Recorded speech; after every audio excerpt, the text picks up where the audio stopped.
जय गुरु जी। गुरु की संगत को गुरु की कृपा, गुरु की ब्लेसिंग्स, गुरु की मेहर हमेशा मिलती रहे, जो कि गुरु जी के हिसाब से बिछी हुई है और गुरु के हिसाब से फैली भी हुई। और गुरु जो कहते हैं वो तो 100% सत्य है, बाकी सब मोह और माया है। 27 मई 2007 लास्ट संगत डे, इट वॉज संडे। वो दिन याद करके, क्योंकि वो लास्ट संगत डे था जिस दिन हम लोग गुरु के पास गए थे। उसके बाद हमने गुरु को फिजिकल फॉर्म में 31 मई को देखा और फिजिकल फॉर्म में फिर नहीं देख पाए। उनके शरीर को हमने 31 मई को देखा। 27 मई संडे का दिन बहुत दुख भरा दिन है अगर उसको याद करते हैं, वो आखिरी दिन। लेकिन उस दिन गुरु ने मेरे ऊपर बहुत बड़ी कृपा बख्शी थी और गुरु से दिल से निवेदन है, गुरु से प्रार्थना है, जब तक मेरा ये शरीर है वो कृपा प्लीज बख्शते रहे। बाकी मालिक की इच्छा, मालिक को पता वो क्या करे। 27 मई 2007 शाम को 7, सवा 7 बजे छोटे मंदिर एम्पायर स्टेट में पहुंच गया। गुरु जी अपने कैबिनेट पे बैठे हुए थे। जैसे ही मैं पहुंचा, उनके मैंने चरणों को चूमा। एक चीज़ मैं ज़रूर करता था और गुरु जी मुझे अलाउ करते थे, मैं उनके चरणों को जरूर चूमता था। चरणों को उठाता था, उठा के चूम के फिर चरणों को नीचे रखता था। वही उसी दिन मैंने किया। जैसे मैं चरणों को चूम के ऊपर उठा तो गुरु जी ने मुझे इशारा किया एक जगह बैठने का। आप लोग छोटे मंदिर जाते हैं, कई लोग संगत छोटे मंदिर गई होगी एम्पायर स्टेट। जब आप किचन से बाहर निकलते हैं, लेफ्ट हैंड साइड में गुरु जी का कैबिनेट बना था जहाँ गुरु जी बैठते थे। जब आप किचन से बाहर निकलते हैं तो बिल्कुल जो कॉर्नर की जगह, किचन से बाहर दरवाजे के संग वाली जो जगह है, उस दिन गुरु जी ने मुझे इशारा करके उधर बिठा दिया। इत्थे ही बैठा है, जा इत्थे बैठ। वो जगह है, उस जगह पे मेरा जो कॉन्शियस माइंड, मेरा सब कॉन्शियस माइंड और मोस्टली आई हैव सीन कि वो जगह थी जहां मैंने सुधा आहूजा आंटी, कहना तो यही पड़ता है लेकिन है तो सब गुरु की जगह, लेकिन कहना पड़ता है कि सुधा आहूजा आंटी जिनके घर में गुरु जी रहते थे, कहना ये पड़ता है actually, which is not true, but we have शायद हमारे पास इंसानी शब्द हैं। उस जगह पे सुधा आहूजा आंटी को जनरली मैंने बैठे हुए वहीं देखा था। हमेशा जब भी मैं देखता था वो उसी जगह पे बैठती थी। उस दिन गुरु जी ने मुझे इशारा बुला के जब मैंने पैर चूमने के बाद गुरु जी कहने इतने बैठ गया, मैं जाके उधर बैठ गया। इतने में सुधा आहूजा आंटी आई। मेरे सबकॉन्शियस माइंड में, मेरे कॉन्शियस माइंड में बहुत क्लियर था कि ये जगह सुधा आहूजा आंटी की है। तो मैं वहाँ से उठ के, उस जगह से थोड़ा सा उठ के इस जगह आ गया। सुधा आहूजा आंटी को, मेरे हिसाब से वो उनकी बैठने की जगह है, मैंने उनको वहाँ जगह दे दी और मैं आगे चला। गुरु जी ने इमीडिएटली सुधा आहूजा आंटी को बुलाया, उनके कान में कुछ बोला, मुझे नहीं पता क्या बोला। वो किचन की तरफ अंदर चली गई, मुझे इशारा किया इत्थे ही बैठा रही, जितने बिठाया ऐसी हिलनी ना, जहाँ बिठाया है वहीं बैठा रही हो, हिलना नहीं है। मैं वहाँ के बैठ गया।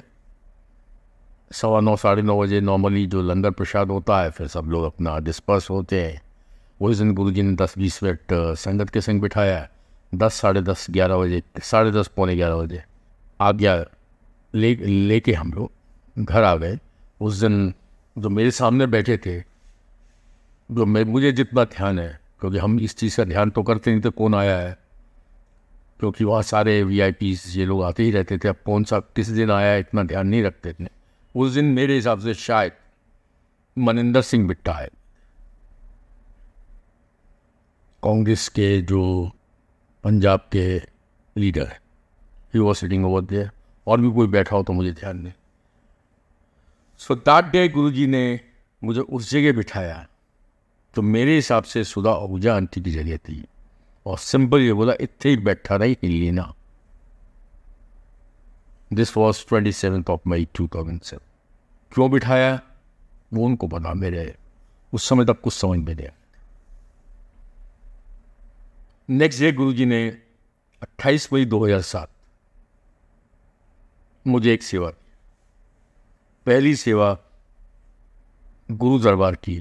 28 मई 2007 को गुरु ने मुझे एक सेवा बख्शी कि आगरा में रावतपाड़ा में गज्जोमल के नाम से एक दुकान है, उसके यहाँ से शोधी हरड़ तूने लेके मेरे पास भिजवा। मुझे मैं बार बार कहता हूँ, मालिक की लीला मालिक जाने, मैं नहीं समझ सकता, हम लोग नहीं समझ सकते, कोई भी नहीं समझ सकता, क्योंकि आजकल हम लोग इतने सत्संग सुन रहे हैं, सबकी बातें वही है। गज्जोमल एंड सन्स की एक दुकान है, वहाँ से शोधी हरड़ लेके मेरे पास भिजवा। ये गुरु का पहली सेवा मेरे पास है। शोधी हरड़ एक गोलियाँ होती हैं जो पेट के लिए कहते हैं फायदे। अब क्योंकि गुरु जी का आदेश था, उस आदेश को एज इट इज पालन कर, मतलब ये एक, मैंने आपको बार बार अपने सत्संग में एक ही चीज़ बोलता हूँ कि मुझे गुरु पे कोई श्रद्धा नहीं थी, मुझे गुरु पे कोई विश्वास नहीं था, मैं गुरु को मानता कुछ नहीं था, मैं तो सिर्फ अपनी आँख ठीक कराने गया था जो ठीक नहीं हो रही थी। पर एक चीज़ मैं जरूर करता था, वो गुरु जी करवाते थे, मैं नहीं करता था शायद, जो वो कहते थे वो मैं मान लेता था, उस चीज़ को मैं जरूर करता था। नॉट बिकॉज कि मुझे कोई गुरु से प्रेम था, नॉट बिकॉज कोई मुझे गुरु से बहुत बड़ी मोहब्बत थी, नॉट बिकॉज मुझे उनके ऊपर बहुत विश्वास था। मुझे हमेशा यही एक ही चीज़ लगती थी कि गुरु ने ये काम बोला है, मैं काम कर दूंगा, मेरी आँख की रोशनी आ जाएगी, मुझे कोई गुरु से मोहब्बत, और ऐसा कोई इश्क नहीं मुझे, हम सेल्फिश है। तो वही गुरु की ने पहली सेवा मुझसे करवाई कि गज्जोमल रावतपाड़े में एक दुकान है आगरा में, वहाँ की शोधी हरड़ भिजवाओ। ये 28 मई की बात है। 28 मई को मंडे था, और मंडे को वो गज्जोमल एंड सन्स की दुकान बंद रहती है। उनकी फैक्ट्री आगरा में कहीं है, लेकिन गुरु का आदेश दुकान से भिजवाने का था, ना कि फैक्ट्री से भिजवाने का था। तो मुझे वो चीज़ का पालन करना है कि मुझे शोधी हरड़ दुकान से लेनी है, ना कि फैक्ट्री से लेनी। तो ट्यूसडे को 29 मई को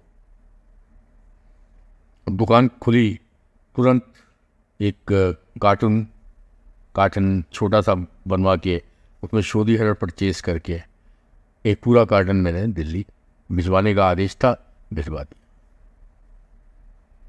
29 मई को गुरु के पास पहुंचा। 29 मई 30 मई को शाम तक गुरु ने वो शोधी हरड़ बहुत सारी संगत को बांटी।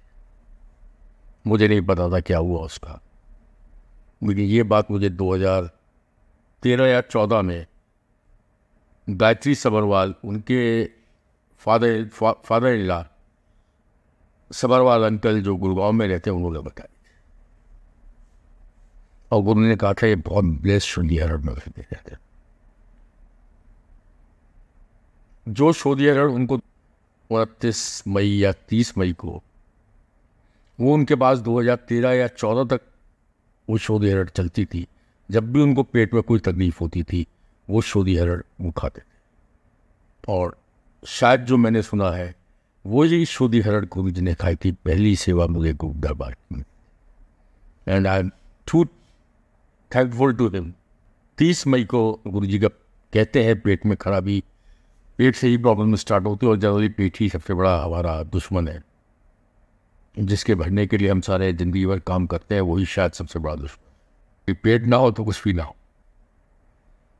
तो वही गुरु के पेट में तकलीफ हुई, और एज सबको पता है कि सुबह 7 साढ़े 7 बजे तक सब जगह खबर फैल गई थी, गुरु जी ने शरण किया। 27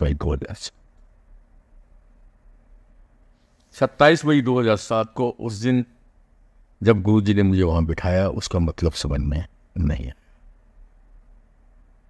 लेकिन 2010 अगेन 27 मई को उसका मतलब समझ में आया, गुरु ने वहाँ बैठाया। उसके पीछे बहुत सत्संग है, वो सारे सत्संग में करूँगा। तो वो पहली एक सेवा गुरु की मैंने की जब तक गुरु अपने शरीर में थे।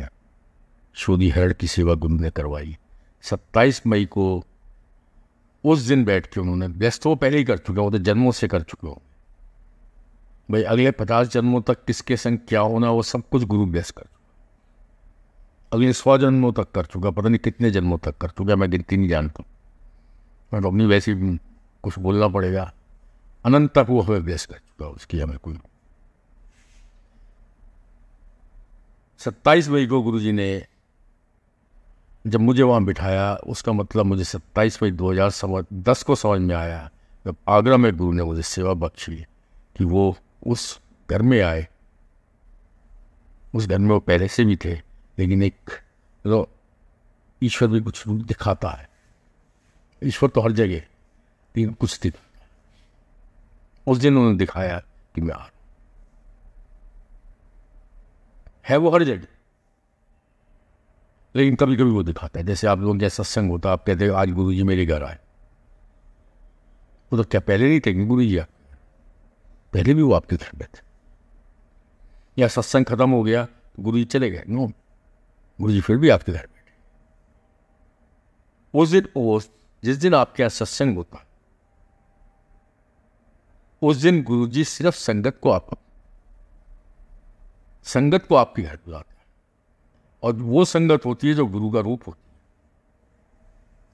है। गुरु तो पहले भी आपके घर बैठे हैं, गुरु संगत के जाने के बाद भी आपके घर में बैठे हैं, लेकिन गुरु कहते हैं कि उस दिन हमारे घर में आए, ऐसा नहीं। उस दिन संगत के रूप में गुरु आपके घर में आते हैं। तो उस दिन जो ब्लेस किया वो 2010 में जाके समझ में आया, और उसके बाद फिर आगरा का दरबार बना। एक चीज़ और मैं संगत से जरूर कहना चाहूँगा कि आप 1-to-1 कनेक्शन गुरु के साथ, चाहे कोई भी अंकल हो, कोई भी आंटी हो, जो गुरु से मिले हुए हैं, उन्होंने सबने अपने सत्संग में यही बोलते हैं कि आप 1-to-1 कनेक्शन रखें। आपके और गुरु के बीच में कोई नहीं। जैसे कमांडर शर्मा का एक छोटा सा सत्संग, हर सत्संग आपको कुछ सीख देगा। वो सत्संग कमांडर शर्मा का नहीं है, वो सत्संग गुरु जी का। ये सत्संग जो मैं आपके संग शेयर कर रहा हूँ, ये सत्संग मेरा नहीं है, ये गुरु जी का सत्संग। कमांडर शर्मा के संग का दोस्त या कोई रिश्तेदार जब गुरु जी के पास गए थे, तो गुरु जी ने उनके रिश्तेदार या दोस्त से कोई क्वेश्चन पूछा था, तो उसका जवाब कमांडर शर्मा देने लगे थे। तब गुरु जी ने कमांडर शर्मा को बोला था, और तू मेरा कोई एजेंट है? मैं इसको पूछा है ना, मैंने पूछा कि तू एजेंट है मेरा? तो गुरु का कोई एजेंट नहीं, गुरु को कोई एजेंट पसंद है। तो आप मंदिर में जाते हैं, एक पुजारी आपके लिए पूजा करता है, तभी गुरु कहते थे इन सब वैभव से दूर हो जाओ, क्योंकि जो पुजारी आपके लिए पूजा कर रहा है वो ईश्वर का मूर्ति का एजेंट बन के आपके लिए पूजा कर रहा है। ईश्वर को कोई एजेंट पसंद नहीं, हम गुरु के एजेंट नहीं हैं। वो अलग बात है, गुरु की इच्छा तो हमें एजेंट बनाने, लेकिन हम एजेंट नहीं है, बनना भी नहीं चाहते। तो मजाक की बात अलग है, जोक्स जो गुरु जी बहुत मजाक करते थे, लेकिन गुरु कभी मजाक नहीं करते। कहते हैं गुरु बहुत मजाक करते थे, लेकिन गुरु कभी मजाक नहीं करता, क्योंकि मजाक में भी उनकी कोई भी कही हुई बात उसका बहुत डीप में नहीं होता। अब जैसे मैं अपना ही गुरु के संग का रिलेशन बात करता हूँ कि आगरा में दरबार की सेवा गुरु ने बख्शी बड़ी है, और गुरु से यही प्रार्थना है कि जब तक शरीर है वो सेवा जरूर बख्श के रखें, बाकी मालिक की इच्छा। अब क्योंकि दरबार की सेवा है तो एक हम लोग की कोई मेंटालिटी है, तो जैसे कि मैं मंदिर का पुजारी हूँ, सेवा अगर गुरु ने बख्श दी तो मैं उस मंदिर का पुजारी। ये हम लोग की गलत मेंटालिटी है, यही बात मैं कहना चाहता। मैं अपनी पूजा करने जाता हूँ, मैं अपने लिए मांगने जाता हूँ। गुरु ने अगर सेवा बख्शी है तो कौन से जन्मों के मेरे पाप कास्ट होंगे वो गुरु को पता। तो कई लोग मेरे पास आते हैं और आके यही कहते हैं कि अंकल हमारे लिए कुछ प्रार्थना कर दो गुरु जी से। कोई अंकल आता है, कोई आंटी आती है, कई अंकल आए कि अंकल सुना है आप किसी को 500 रुपये उधार दे, मतलब 500 रुपये दे देते हो तो उसका व्यापार बहुत बढ़िया चल पड़ता है। मैंने कहा भाई ऐसे तो 500 रुपये की जो गड्डी जो मैं देता हूँ पहले तो वो सारी मुझे वापस कर दो, जिससे मैं अपने व्यापार को बहुत अच्छा चला लूँ। भाई अपने व्यापार को मैं अच्छा चला लूँ, वो 500 के नोट मुझे वापस ला के दे दो जो मैंने दिए वो। नंबर 1। नंबर 2, गुरु को कोई एजेंट पसंद नहीं। मैं अपनी अगर बात करता हूँ, एक बच्चे के लिए मैंने गुरु से बहुत प्रार्थना की है, एक लेडी के लिए मैंने गुरु से बहुत प्रार्थना की है, एक लड़की के लिए मैंने गुरु से बहुत प्रार्थना की है, एक आध और शख्स के लिए मैंने गुरु से बहुत प्रार्थना की। बच्चे को कैंसर था, दिल से प्रार्थना की गुरु जी इनका कल्याण कर। 4-5 लोगों के लिए मैंने दिल से प्रार्थना की है गुरु से कि गुरु जी इनका कल्याण कर। कल्याण का मतलब अगर किसी बच्चे को कैंसर है तो प्रार्थना यही की जाएगी गुरु जी उस बच्चे का तो कैंसर ठीक कर दो, उसको ज़िंदगी जीने दो। लेकिन 4-5 केस में गुरु ने कोई मेरी नहीं, 100% फेलियर, क्योंकि गुरु को कोई एजेंट पसंद नहीं। 4 या 5 केसेस की बात करो आपसे जो मैं मंदिर में जाके गुरु के दरबार में जाके मैंने उनके लिए प्रार्थना की कि गुरु जी प्लीज इनका काम कर, प्लीज इनके कष्टों को कम कर दो, प्लीज इनकी इच्छाओं को पूरी कर दो। क्योंकि कई संगत के हिसाब से, क्योंकि गुरु ने मुझे मंदिर की सेवा बख्शी हुई है, इस दरबार चलाने की सेवा बख्शी हुई है, तो मैं वहाँ कोई पुजारी हो गया मेरी गुरु सुन रहे हैं। गुरु तो सबकी सुनता है। तो दूसरी चीज़ बहुत क्लियर बता दो कि कोई एजेंट नहीं है, प्लीज़ मेक 1-to-1 कनेक्शन में जो। तो कल भी एक आंटी का फ़ोन आया था कि मेरा ये हो रहा है, मेरा वो हो रहा है, अंकल मेरे लिए प्रार्थना कर दो। मैंने की आंटी मैं, और हमको क्या जवाब, जो मेरे संग हो रहा है। दूसरी चीज़ इसमें बहुत क्लियर बता दूँ आपको, एक संगत ये भी गुरु की वाणी है। अगर मान लीजिए मैं किसी प्रॉब्लम से गुजर रहा हूं, मेरे जीवन में कोई प्रॉब्लम आ रही, हो सकता है मैं अपने कुछ नियर डियर के सामने या people who are connected with that problem, वैसे तो वो भी मुझे नहीं करना चाहिए, आई एम सॉरी, मैं गुरु जी कर रहा था पिछले कई दिनों से, उनके सामने फिर भी मेरे मुंह से कुछ निकल जाए, बाहर वाले के सामने मेरे मुंह से नहीं निकलना चाहिए कि मैं ये प्रॉब्लम से गुजर, क्योंकि आपकी प्रॉब्लम एक ही पावर, एक ही शक्ति दूर कर सकती है, वो है हमारा गुरु। इसको भी हमें ध्यान में लेके चलना चाहिए। आज तक तो मैं ये करता आया था, लेकिन पिछले शायद 6-8 महीने से मैं ऐसा नहीं कर पा रहा हूँ। आज से फिर मैं अपने आप को ये सत्संग करते करते खुद रिमाइंडर दे रहा हूँ कि मुझे किसी के सामने अपनी प्रॉब्लम नहीं होनी है, क्योंकि प्रॉब्लम कोई भी दूर नहीं कर सकता। सब तुम्हारी सुनेंगे और सुनने के बाद तुम्हारी ऐसी तैसी करने के लिए बाहर खड़े होंगे और गॉसिपिंग करने के लिए बाहर खड़े होंगे। आज मैं फिर दोबारा से इस चीज़ को रिमाइंडर खुद को दे रहा हूँ, क्योंकि हम चलते चलते बहुत सारी चीज़ें भूल जाते हैं, गुरु की कही हुई बातों को भूल जाते हैं, गुरु के उस स्ट्रिक्ट डिसिप्लिन को भूल जाते हैं, और गुरु की पावर, गुरु की शक्ति को हम भूल जाते हैं। ये रिमाइंडर मेरे लिए भी है। If you are passing through any problem, मन ही मन, दिल ही दिल पे गुरु से अरदास करो। किसी के सामने रोने की ज़रूरत नहीं है, क्योंकि अगर कोई ठीक कर सकता है वो सिर्फ गुरु ही कर सकता है। गुरु के अलावा कोई भी आपका साथ नहीं दे सकता, ना माल ना दो, सिर्फ आपका। गुरु जी कभी प्रवचन नहीं करते थे, प्रवचन मतलब टीचिंग्स नहीं करते थे, मतलब सरमन्स नहीं करते थे। जब गुरु जी मास संगत के संग बैठे, लेकिन जब रूम में या 5-10 संगत के संग बैठे होते थे तो गुरु जी बहुत सारे क्वेश्चन आंसर्स भी करते थे, गुरु जी उसका जवाब भी देते थे। उस समय गुरु जी समझाते भी थे, उस समय गुरुजी टीचिंग भी करते थे। जैसे फॉर एग्जाम्पल जनरल कपूर, उनसे भी गुरुजी ने पूछा था, जनरल साहब आप रिलीजन के बारे में क्या है? जनरल साहब ने कहा, गुरुजी मैं तो फौजी हूँ, बहुत ज़्यादा कुछ किया। तो अब उनको गुरुजी ने एक बेसिक बात बताई थी जो पहले से हमें पता है, कोई नई चीज़ नहीं, ये एक रिमाइंडर है। कोई भी शख्स, कोई भी शक्ति अगर मेरे दुख को कम कर सकता है, वो सिर्फ और सिर्फ मेरा गुण कर सकता। ये रिमाइंडर है, जानता हूं मैं ऐसी जनरल कपूर को गुरुजी ने कोई कहा था, अंकल एक ही शक्ति है और कर सकते हो किसी का भला करो, भला नहीं कर सकते किसी का बुरा मत करो। ये गुरुजी ने मास टीचिंग नहीं की थी, ये जनरल कपूर के साथ 5-7 लोग बैठे होंगे, उनके कानों में स्पेशल डाल दिया हो, बातों की शायद सुनाई भी ना पड़ा। गुरु के बहुत रंग है, बहुत सारे रंगों को अभी डिस्कस करना है। जैसे हम लोग गुरुजी के, मैं जब भी मौका मिलता था, अगर गुरुजी अपने पास आने देते तो मैं उनको चरणों को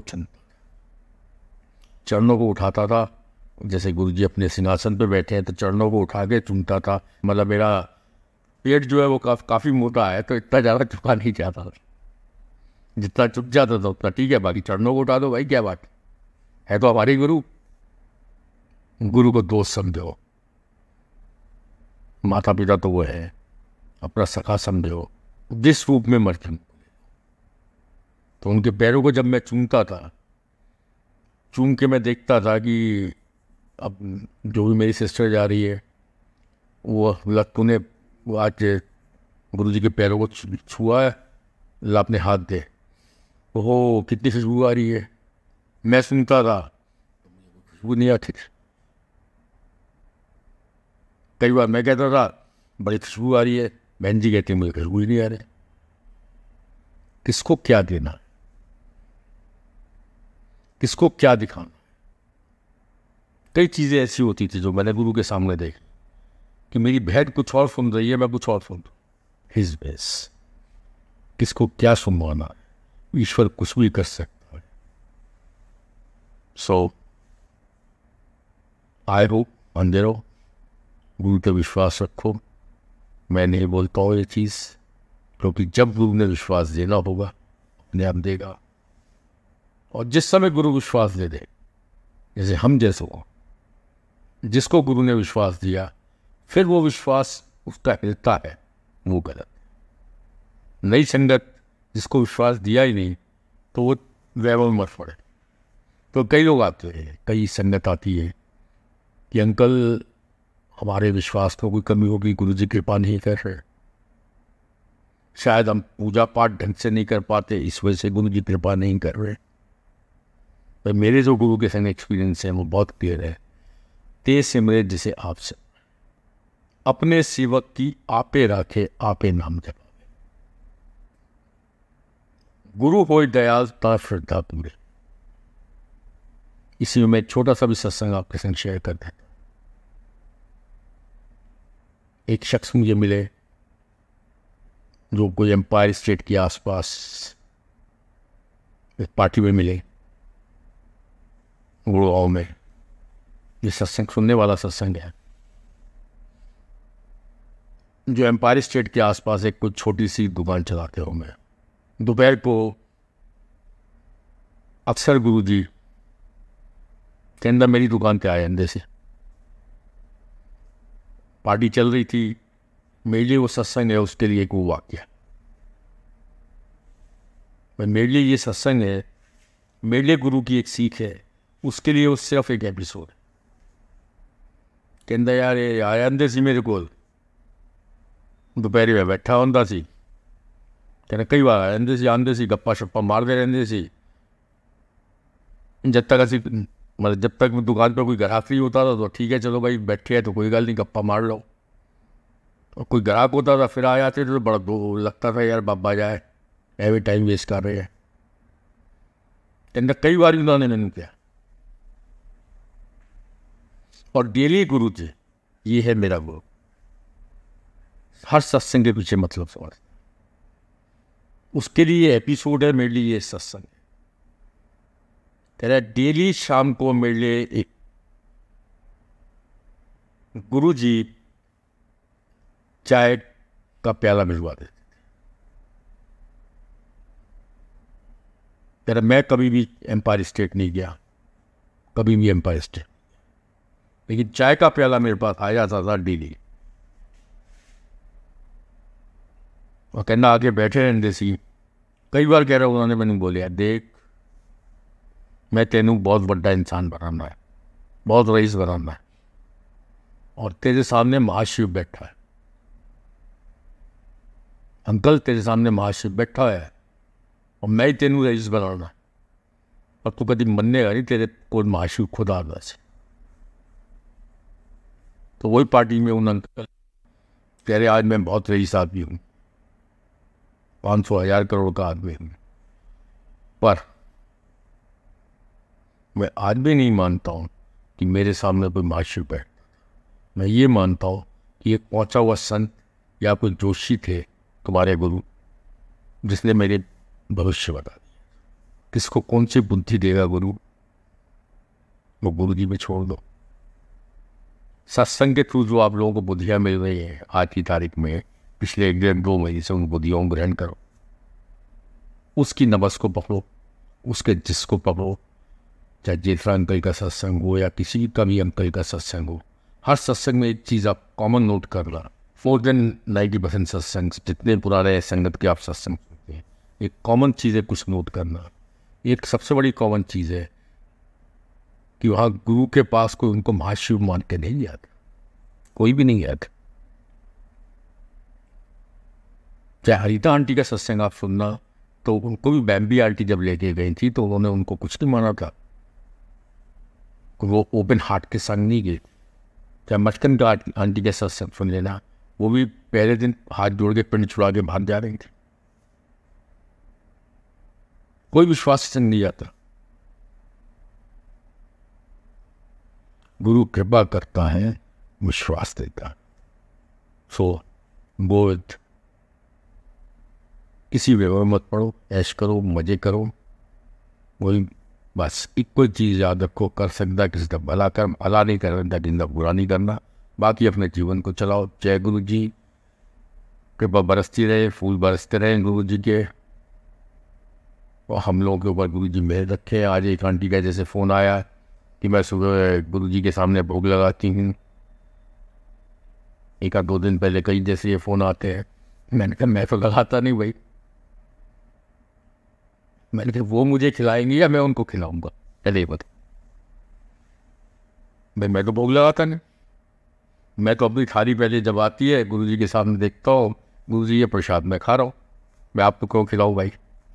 आप मुझे खिलाओगे, मैं आपको खिलाऊंगा, पहले ये बताओ। मैं गुरु को क्या चढ़ा सकता हूँ जो सब कुछ देने वाला है? मैं चढ़ाऊँ क्या उसको जो सब कुछ मुझे दे रहा है? मैं उसको क्या चढ़ाऊँ? तो thank you Guru ji for everything. सबको ब्लेस करो, सब पे कृपा करो, सबसे पहले मेरे ऊपर करो।